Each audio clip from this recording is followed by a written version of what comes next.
at ito na nga. Guyabano ng kapitbahay. Very healthy, guys. Pero, napansin ko dito sa guyabano, parang lalong titigas, nakakatigas ng pupo.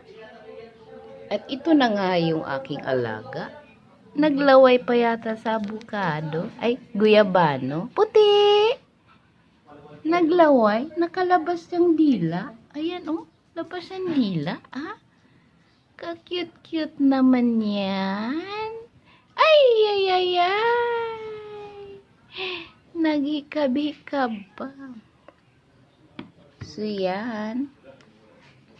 Uubusin namin yan ni Akira. Sarap yan eh.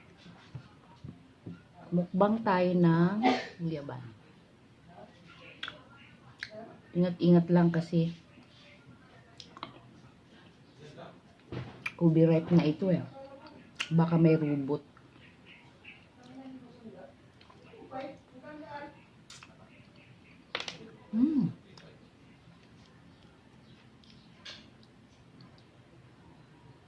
Pero tiningnan ko kanina. Gamit ko ang mahiwaga kong salamin. Mukhang wala namang robot. Tsaka ano siya. Hindi siya masyadong matamis.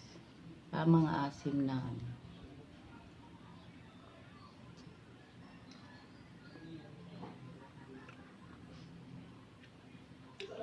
Asim na ano, matamis siya.